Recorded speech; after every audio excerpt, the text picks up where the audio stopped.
Hello friends, daily sports Bangla YouTube চ্যানেলে আপনাদের আবার আমি স্বাগত জানাই। আবার নিয়ে চলে এলাম খেলার নতুন ভিডিও নিয়ে।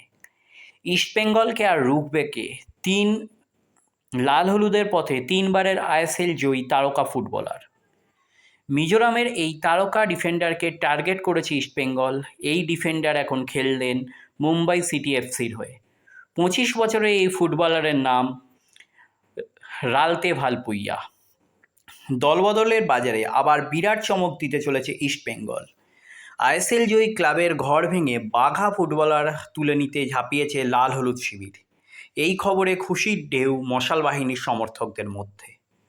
আসন্ন আইএসএল মরশুমের জন্য সেরা দল গঠনের জন্য কোমর বেঁধে নেমে পড়েছেন ইস্টবেঙ্গল কর্তারা। আর সেই লক্ষ্যেই এমন একজন দুর্ধর্ষ ফুটবলারকে টার্গেট করেছেন তারা, যাকে নিয়ে উৎসাহের শেষ নেই অন্য ক্লাবগুলির মধ্যে।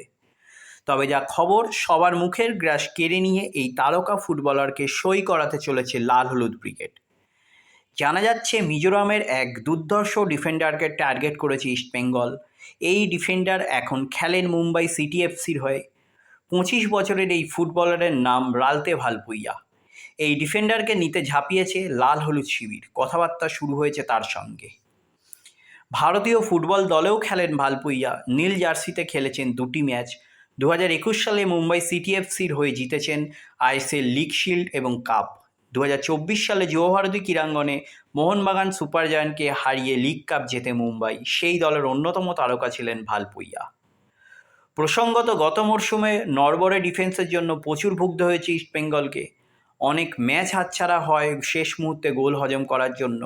হিজাজি মাহির, হেক্টর উৎসে, আনোয়ার আলী, চুমলুঙ্গার একের পর এক ম্যাচ ডুবিয়েছে খারাপ ডিফেন্সের জন্য। তাই এই মরশুমে রক্ষণভাগ ঢেলে সাজাতে চাইছেন কোচ অস্কার ব্রুজো এবং হেড অফ ফুটবল থংবই সিংটো। বেশ কয়েকজন ভারতীয় এবং বিদেশি ডিফেন্ডারকে নেওয়ার জন্য আগ্রহ লাল হলুদ।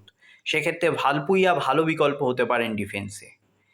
এই মুহূর্তে ভালপুইয়ার মার্কেট ভ্যালু 1.8 কোটি টাকা। সেদিক থেকে দেখতে গেলে শক্তিশালী দল গঠনের জন্য কোনো কার্পণ্য করছেন না ইস্টবেঙ্গল কর্তারা। ইতিমধ্যেই কোটি কোটি টাকা খরচ করে 2 বিদেশি মিগুয়েল এবং মোহাম্মদ রশিদকে সই করিয়েছে ইস্টবেঙ্গল। আরও এক বিদেশি হামিদের সঙ্গে কথা পাকা হয়ে গিয়েছে। জয়গুপ্তকে সই করানো বাকি রয়েছে। এই অবস্থায় ভালপুইয়া দলে চলে এলে এই মরশুমে ইস্টবেঙ্গলকে রোখা সত্যিই অসম্ভব হয়ে পড়বে বলে করছেন লাল হলুদ সমর্থকরা। তাহলে এই হলো আজকে আমার ভিডিও।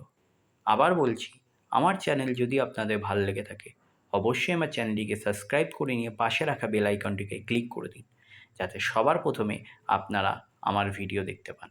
ধন্যবাদ।